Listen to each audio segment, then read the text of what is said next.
Bonjour à tous, j'espère que vous allez bien. Alors tout d'abord, avant de me lancer dans le vif du sujet, je tiens à m'excuser pour le retard que j'ai pris par rapport aux vidéos.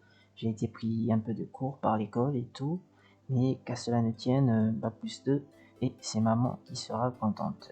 Si tu es nouveau, n'hésite surtout pas à t'abonner pour être notifié des prochaines vidéos et surtout ça me ferait vraiment plaisir parce que en ce moment il y a plus de 90% des gens qui regardent les vidéos mais ils ne s'abonnent pas, je ne sais pas pourquoi. Sur ce,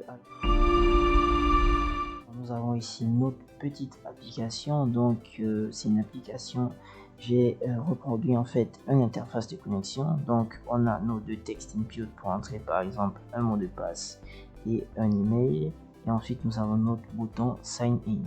Donc ici nouvel élément pas encore vu sur la chaîne, donc le Anchor Layout qui malheureusement n'aura pas de vidéo vu qu'il est simple en fait je pense.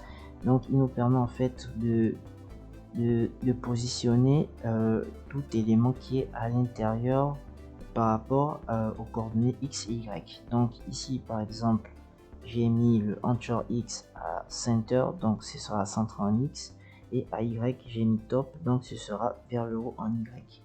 Et pour ne pas que ça touche le bord de l'écran, vu que ici mon application elle est read du Anchor Layout, donc le Anchor Layout sera toute la fenêtre entière, j'ai mis un padding de 20, donc on aura un espace de 20 entre la fenêtre et tous les éléments à l'intérieur de notre fenêtre.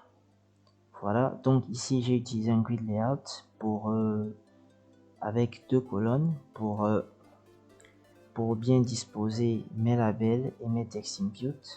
Ensuite j'ai créé un box layout où j'ai mis ce grid layout là, et ensuite j'ai ajouté ce bouton ici, donc sign in par exemple pour se connecter dès qu'on a fini de rentrer nos informations.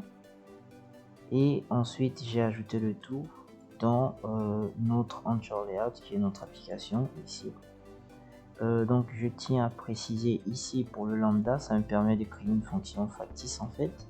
Donc le x ici sera l'instance en fait du bouton. Voilà pourquoi je peux écrire juste après ici print x.text, vu que le bouton ici il a un champ texte.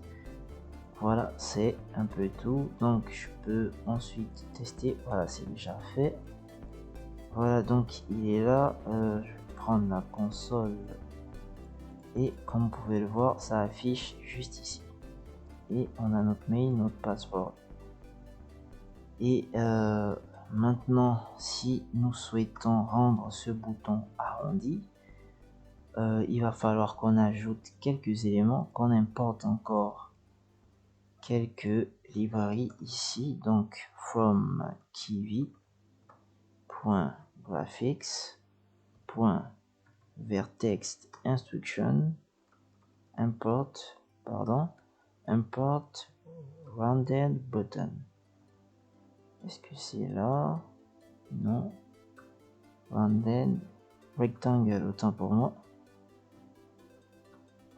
Voilà. C'est ce qui va nous permettre en fait de faire des bords arrondis. Et ensuite nous allons kiwilang, voilà, import builder. Ça nous permet ici de charger en fait soit notre fichier .kv ou un string kv si je peux l'appeler comme ça.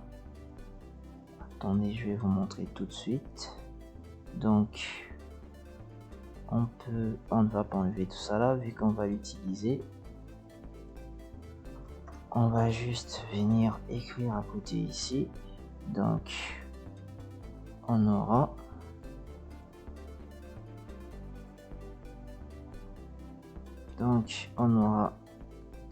notre string qui sera comme ceci.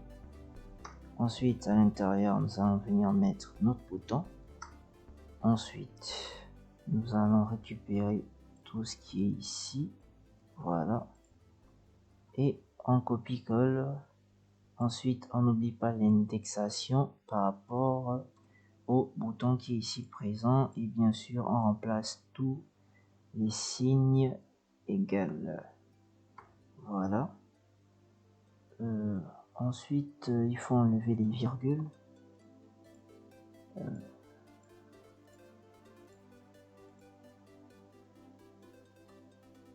Donc ici, j'ai plus besoin du lambda, je peux simplement écrire print self.text. Et le self ici va représenter notre bouton, notre instance juste là. Ensuite, ce que je peux écrire, c'est donc on a donc self.button qui sera égal à builder, voilà, point load string. Donc on va charger notre string ici qui va devenir en fait notre bouton. Et ensuite nous allons ouvrir notre canvas, donc canvas.before. Donc notre canvas il sera avant ces éléments ici, donc il va s'afficher en quelque sorte derrière le bouton, si je peux dire ça comme ça. Donc dans le canvas nous allons ajouter notre couleur, donc le 2 points, et on met RGB. Ensuite on peut mettre n'importe quelle valeur, voilà, 06, 02. À noter que ces valeurs là en fait, vu qu'en général nous avons 255, donc ici ce sont des flottes parce que les entiers qui étaient là ont été divisés par 255 en fait. Donc si tu fais bien 255 sur 255, ça va te donner 1. En fait c'est pour juste avoir des valeurs entre 0 et 1 comme en probabilité. Voilà, donc nous allons utiliser rounded rectangle ici, rounded rectangle 2 points, et ensuite nous allons juste modifier la taille, donc self.size, la position self.pose, et ensuite le radius qui est l'angle en fait de chaque côté.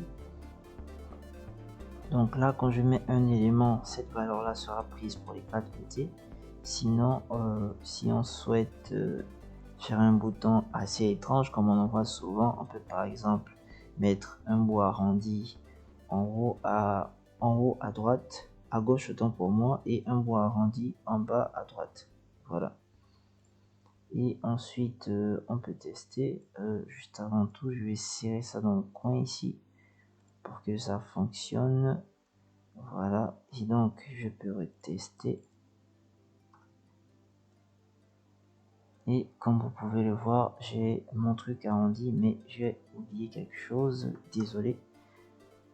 Donc background color, non, background color, pardon, background color, on ne va pas, nous allons faire une liste. Et nous allons mettre 0 ici pour l'opacité, pour que ça ne s'affiche pas en fait. Et voilà, nous avons notre bouton arrondi et qui fonctionne normalement.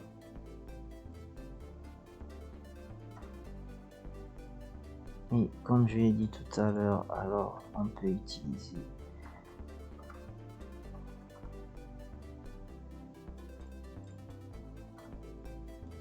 voilà.